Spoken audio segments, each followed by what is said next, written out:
I don't use it all, but the chair I'm sitting on is one of my favorites. The oak glass case is one of my favorites. It's in fact if it could have been done always, so it's not stylistic or it has nothing to do with the time we're living in, but it's so pragmatic and so logic that it might have been done over 20 years or 20 years ago. Then I think that I like the best. That it's without age. It doesn't matter when you see it, when you buy it. It's what it is. But a lot of my work has this, I think, this specific quality because it's made in a different way. It's not stylistic design. It's not to achieve a certain image. It's always to do the most practical, logic thing with what's available. So and sometimes it's better than other times. But in general, a lot of the products have the potential to. That's also the new classic theme. A lot of the products have the potential to be forever because it's not inspired by the time, but by the material and the technical combinations. Like this is also, I think, very strong, and it inspired in my own work for other products also. If you compare this with the newest enormous upholstered sofa with the seams on the outside, it looks very much to this. And when we started with this, Diesel and Driade, 1 year later, came with exactly the same image. So they copied one-on-one the idea of getting outside with the seams. Because it's a strong image, you see it and you can't get rid of it, and if you're a designer you start using it, so it's better to have these ideas for yourself. Copy yourself is not so bad. No? So we try to make this kind of thing.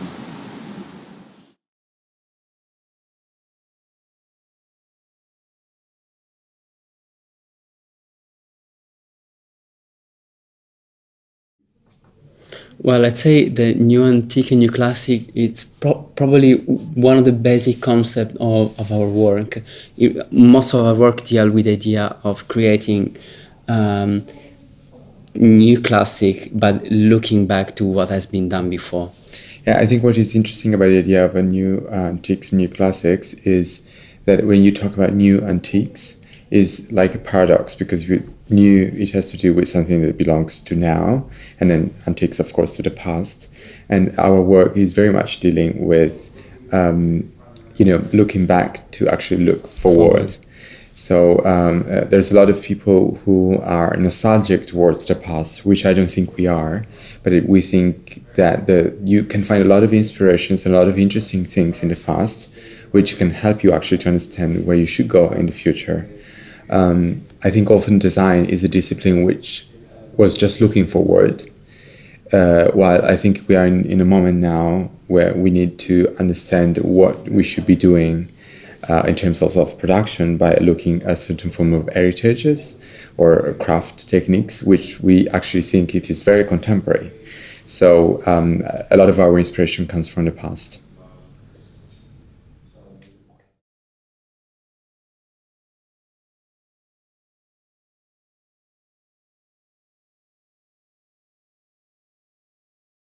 This is a very, very difficult question for me, as we always try to stay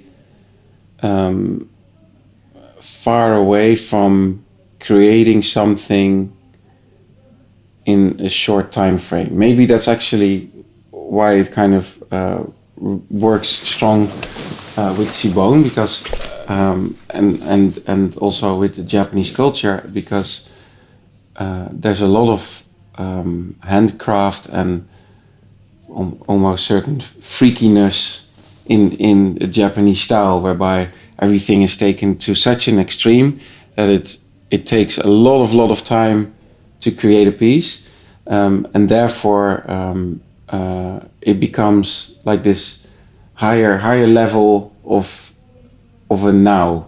Like now is very trend based, and what I really hate are trends, basically. I mean,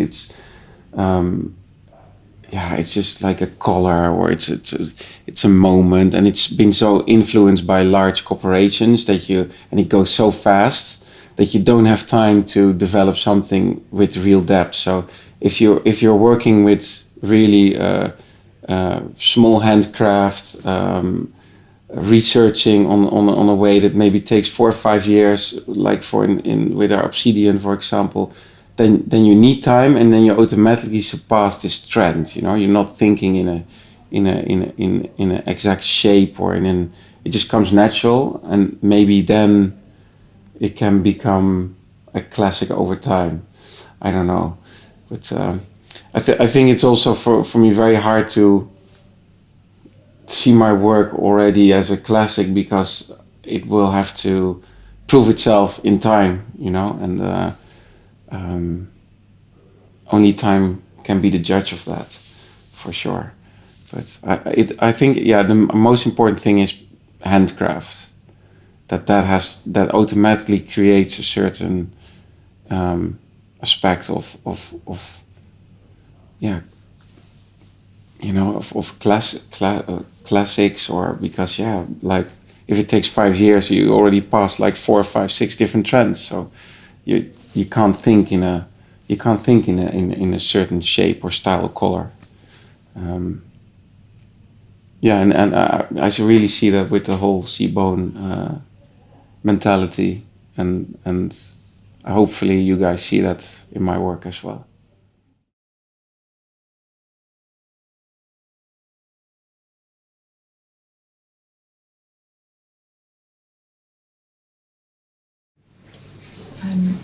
We believe it's very important to know and respect your traditions, and we work a lot with traditions from both of our cultures, and we believe it's when you create something, it's important to stand on the shoulders of the masters. That's the way to create something new, not just from zero, but you always need to know your background.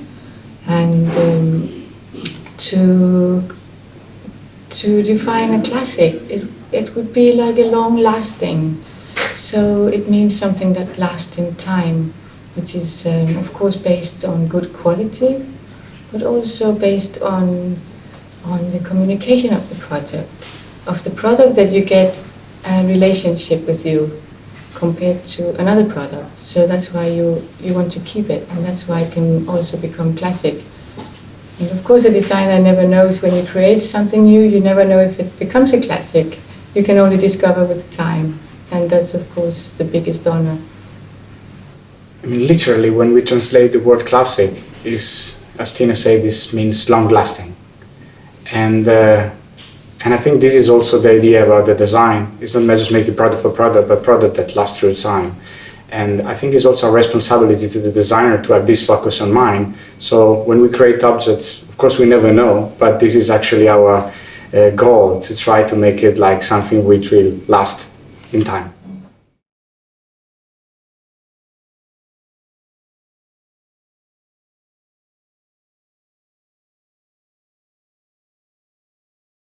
So at the beginning of a design project, you never know if it will be a new classic item.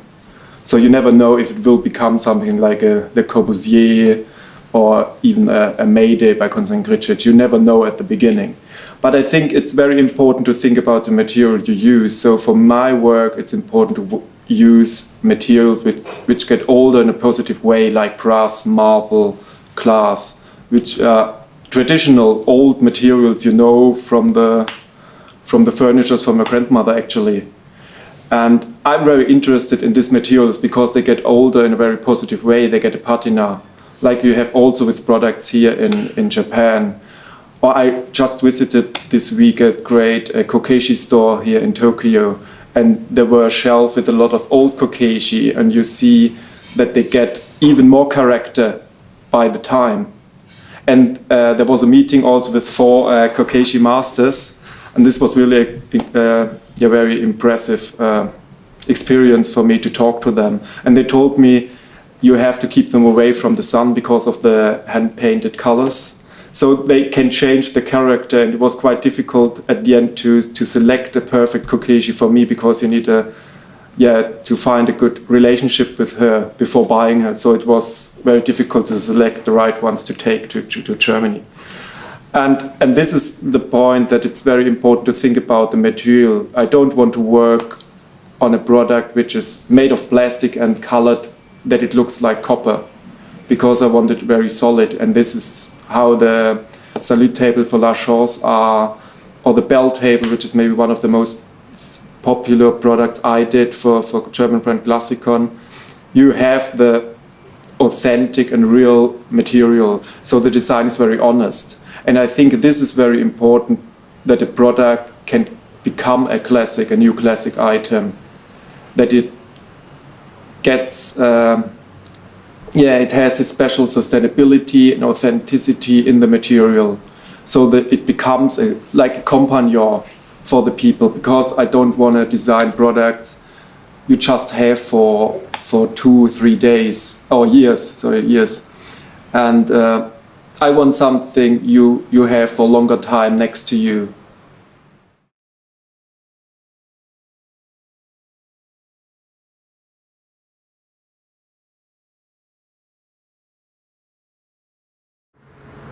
New antiques, new classics. I don't really like the wording of new antiques, because antiques are antiques.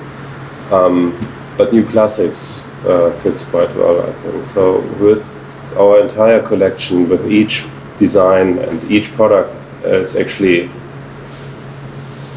we try to make it part of a whole, of a total collection. So each product actually relates to the other product and is compatible with the other product.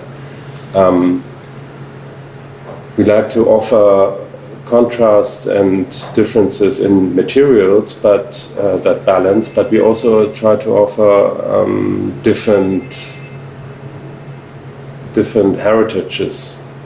So we have, for example, licensed products by Ferdinand Kramer that are certainly classics, but we combine them or juxtapose them with very modern designs or new designs, which is this kind of balance that we are interested in, to create like a certain dynamic, but yet a total, very composed, well-composed picture. So this is one aspect. So that to make these products be able to stand up to like a piece from Ferdinand Kramer by 1924, for example, they need to be kind of classics, and it also is pretty much in line what we how we approach design. We never try to design for the design's sake. I think a good design is when you don't see it. Actually, it's about proportions. It's about material selection.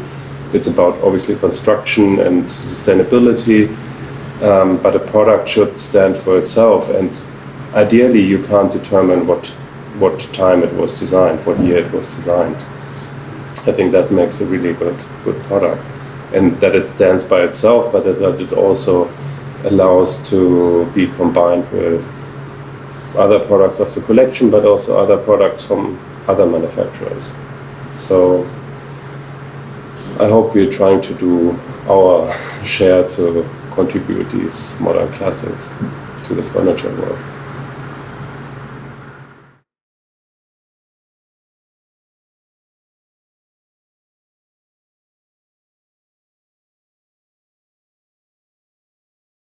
I think that's something that we think about a lot in our products, also in our projects. But I think for us that's very embedded in the work that we do, because I think rather than searching for the sort of ornamental or the things that are in trend or of the moment, I think we are more focused on utilizing materials that are strong and durable and will really last, and celebrating the utility of those materials, and using that as a basis for almost saying that's enough in and of itself to create and celebrate these very utilitarian materials. And also shapes and forms. I mean, I think we like to simplify things, and I think we often have discussions about, in a way, almost dumbing things down. Dumb, not in a sense of stupid, dumb more in a sense of just very, very simple and straightforward. And I think that sort of form, along with the materials that we choose, has a timeless essence to it. And I think sometimes we do get inspired by some things from history. Like in the case of, the new Orbit Light collection, we were very much inspired by sort of a candle with a reflector, something you see more in like early American I think products. For us, reaching back to the past and letting that inspire us and sort of representing an idea, but in a totally new way, right, is very important. Because I think we're hoping, at least with the work that we make, that it creates an atmosphere that is timeless and lasting and sort of sustainable in that way. And I think the key too, to sort of jump in, is we're not very focused on trend. Of course, we're very inspired by our surroundings, and you can't help sometimes to be maybe on trend because you're sort of influenced without even noticing. It's on a subconscious level. And so I'm sure we're attracted to maybe metals that are maybe on trend or something like that. But we do not, leaf through magazines to look at every trend to make sure we're going to be on trend and that we're thinking about our brand in this way. We create things that are sort of from the soul in a way. They're like deeper. And I think that's part of our RISD upbringing, I would say, Rhode Island School of Design, RISD. It's kind of, we were taught to kind of work with intuition and to trust intuition, and that intuition has sort of a higher power. It comes from somewhere special. It's not science. It's something you maybe can't really explain. It's a gut feeling. And a lot of what we do is from that source. And so what we come out with is things that are really not about, what is our demographic? What is, hot right now? It's something different. And I think people feel that maybe there's an honesty to that they appreciate. We're not trying too hard. It's just sort of something we're feeling in a way. Is that right? Yes, and I think it's also somewhat of a statement to the design and manufacturing culture right now in New York, which is very much about being very connected to the people that make the components and the work and the process of designing it.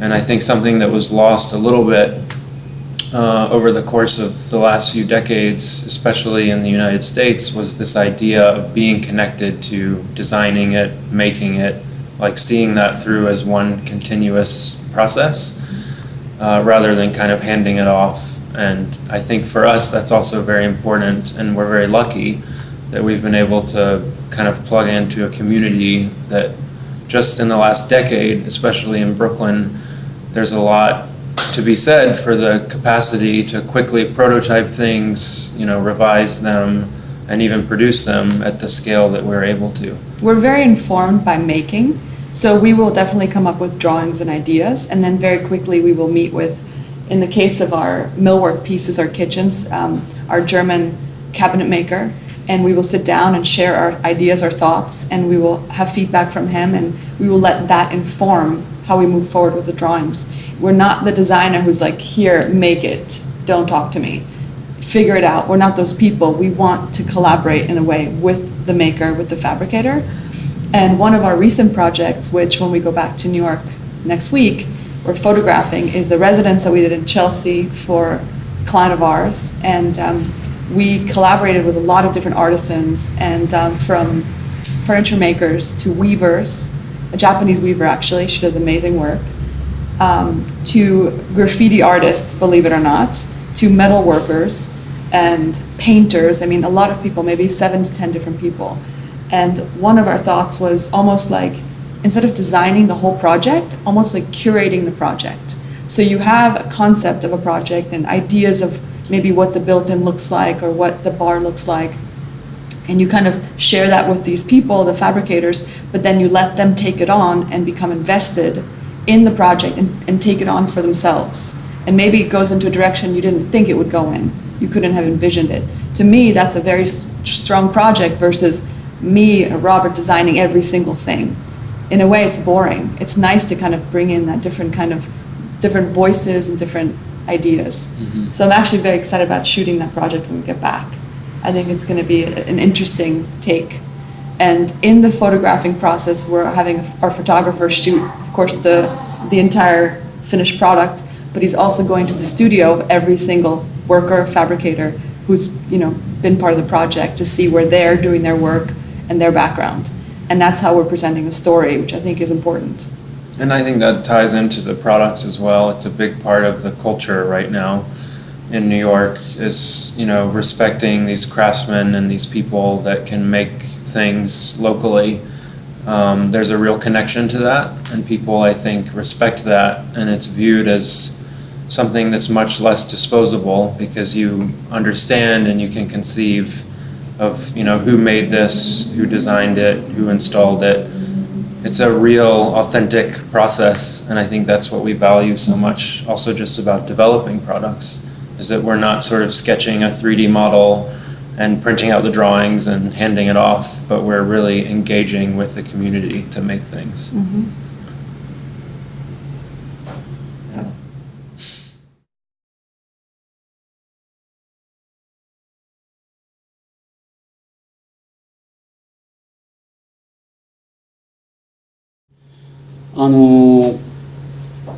将来というか何年か先を見てそこに革新的なものを作らなければいけないというふうな感じではなくて、今僕たちが暮らしている日常の中で大事にしなければいけないものを作り続けて、そういうことが繰り返して続いていけばいいかなと思います。僕もその日常の中でただ淡々と体を使って作り続けていくことでいいかなっていう、その中から生まれてくるかなという。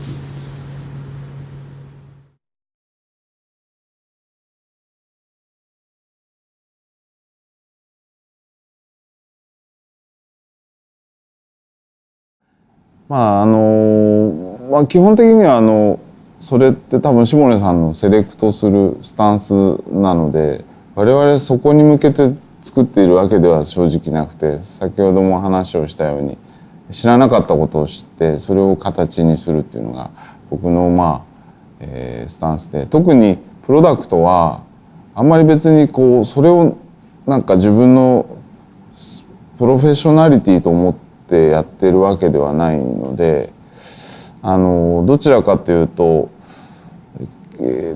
コンセプトを表現したいっていうところが強くて、それがアイデアが湧いた時に作ろうっていうふうに思うので、基本的には知らなかったことを知ったその表現として家具を作っている。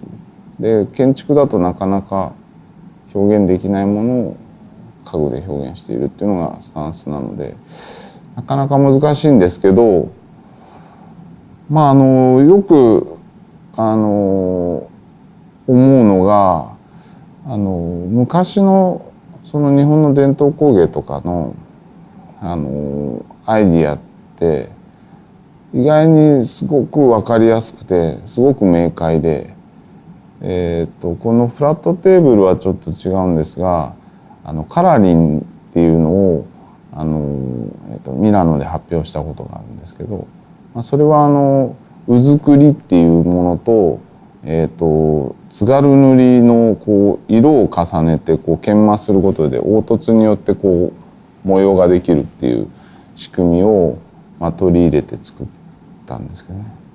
なんかそういうなんか僕のデザインを考えるときに意外にその昔の知恵っていうのを改めて参照して、それをなんか現代にどうやって落としていくかっていうことを考えることが結構あって、参照としてその昔の知恵、誰が生み出したのかわからないその、知恵に対して結構リスペクトを置いているっていうのはあるかもしれないですね。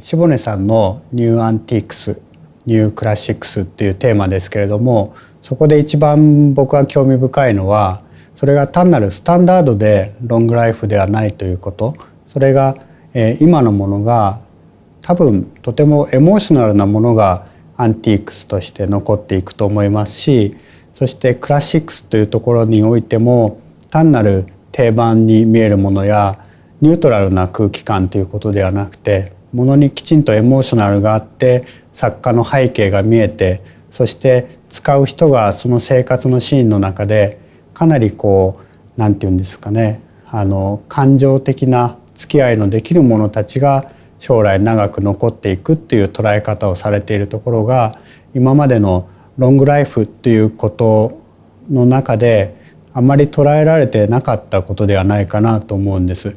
それがきっと下根さんの今までのもの選びということもそれに通じてると思いますし、それが改めて言葉としてフォーカスされたという点で私はとても興味深いなと思っています。そういう意味では私たちも長く着ていただきたいとか長く使っていただきたいということは単なるトラディショナルやクラシックスということではなくて、愛着を持っていくために必然的に一緒に長く付き合いたいというところでの長く使っていただきたい、着ていただきたいという気持ちなので、それはアンティークのものやクラシックなものと同じ目線なのかなと思います。そしてそこには大切に使うという気持ちがないとやはり物ですから長く使えませんし、そして壊れてしまうかもしれないという点では使う人の気持ちということも改めて単なる大量消費や短期的な消費ではない、人が物に関わる時の心持ちも変えていくという点では、私たちも今までテキスタイルやファッションを作っていく時の気持ちととても重なるところがあって、それはすごく共感性を感じていますし、生活全体、暮らし全体がそのようなものになると、物と人の暮らしということがとっても大切にされて、強いては作る人の作るための制作意欲だったり、そこにかける時間や労力ということがしっかりと担保されるというか、そういうことはこれからの社会にはとてもエネルギーの問題も含めて大切なことだなと思いますし、やはり人が大切に作ったものが世の中にあるということは基本的な幸福感につながるだろうなと思いますので、その点を下根さんがこれから暮らし周りの中でされていこうとすることは、きっと今日本においても世界においても大切な考え方だなと思っています。